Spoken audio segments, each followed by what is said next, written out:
All right, welcome to Talk Tickers. Today, we're diving into the Q1 2026 earnings for Northern Technologies. That's ticker NTIC. And let me tell you, this was a really wild quarter. We're talking record sales, profits that got squeezed, and some absolutely crazy action in the stock. So what is the real story here? Let's get into it. So this is the million-dollar question, right? Northern Technologies comes out and reports its best first quarter sales ever, a clear beat on the top line. So why on earth did the stock just fall off a cliff at the opening bell? We're going to unpack exactly what scared the market and, more importantly, what happened next. Okay, so first things first, let's look at the headline numbers, the stuff that came out before anyone could even trade. And on the surface, things looked really, really solid.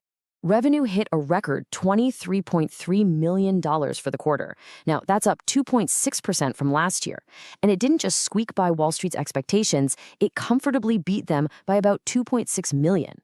So, on paper, a very strong start. Now for the bottom line. Their official GAAP earnings, that's the standard accounting stuff, came in at 3 cents per share. That was a 1 cent beat versus what analysts were expecting. So you've got a beat on the top line and a beat on the official bottom line. So far, so good, right? And then if you look at the company's own adjusted non-GAAP number, where they kind of pull out some one-time items, that came in at 4 cents. That beat the street by 2 cents. So by all the big headline metrics, this was a solid beat across the board. But the market clearly looked right past all of this and focused on something else. And this, right here, is where the plot thickens.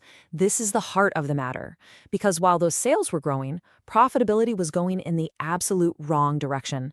This is the disconnect that totally spooked investors right at the open. So here's the whole story in one picture. On one side, you have the good news, record sales, which is obviously great. But on the other side, you have the problem, a huge drop in operating income. And what that tells you is that the company is actually making less money on every single dollar it sells. That's a huge red flag. Let's dig into the actual numbers here. You can see net sales are up from 22.7 million to 23.3 million. Great. But look at gross margin. It compressed by 60 basis points. And that pressure flows right down the income statement, where operating income just collapsed from almost $1 million last year to under $400,000 this year. Yikes. That is the margin squeeze right there in black and white. And look, this top-line growth wasn't just some fluke in one area. It was coming from both of their main businesses. Their core ZERUST Industrial unit brought in $16.6 million, and their Natur-Tec bioplastics business added another $6.7 million. So the demand was definitely there. That wasn't the issue. So, what did management have to say about this? How did they explain it? Well, the CFO, Matt Wolsfeld, he pointed the finger directly at a temporary supplier lead time issue. And the key word there, the word they really want you to hear, is temporary. They frame this not as a deep, structural problem, but as a short-term hiccup they expect to fix. Okay, so that's the explanation, but that begs the next question, right? What are you going to do about it? Because just acknowledging the problem is one thing. The market needed to hear a believable plan to get profitability back on track. And they laid out a pretty clear 3-step strategy. Step 1, just hold the line on spending. Flatten out those operating costs to create what's called operating leverage. That's where your profits start growing faster than your sales. Step 2, focus on selling more of the good stuff, the products with higher profit margins. And third, just let that strong sales growth finally catch up to all the investments they've been making. It's a classic playbook, really. And they were pretty clear about the timing of all this. They basically told everyone to expect a back half-weighted year. That's code for, hey, Q2 might look a lot like Q1, but hang in there because we expect things to really accelerate in Q3 and Q4. Okay, so let's recap. We've got good sales, ugly margins, and a plan to fix it.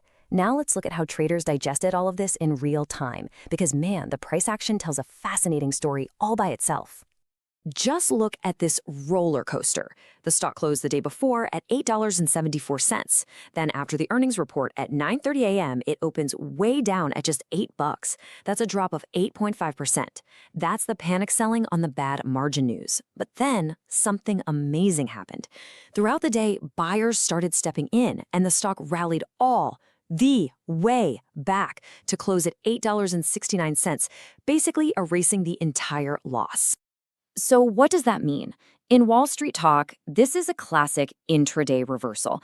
It's a huge signal. It tells you that the first reaction, probably from trading algorithms that just saw the bad margin number, was to sell, sell, sell.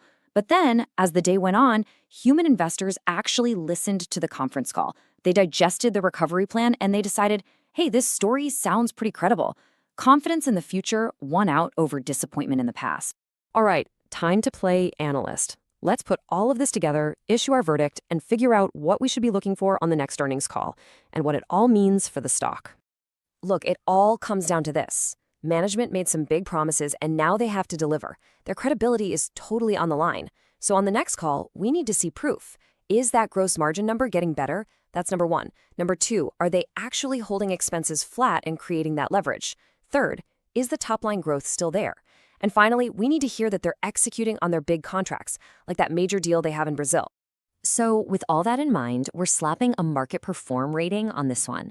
The growth story is definitely encouraging, and that crazy intraday reversal tells us the market is willing to give management the benefit of the doubt, for now. But that margin problem creates a ton of execution risk. They really have to prove they can deliver on those profitability promises. Okay, so how could you play this? Now, this is just an idea, not advice, but if you believe management's timeline, the tactical move could be to look at some long call options before that Q3 earnings report. It's definitely a higher risk bet, but you're essentially wagering that by then, the margin issues are fixed and the market rewards the stock for that accelerating profitable growth. You know, when you strip everything else away, it really just boils down to this one simple question. For years, the story with this company has been choppy growth and inconsistent profits. The bull case, the reason to be optimistic, is that NTIC is finally at a turning point where sales growth and profitability can finally scale up together. The next couple of quarters are going to tell us if that bull case is finally truly becoming a reality. This is not financial advice.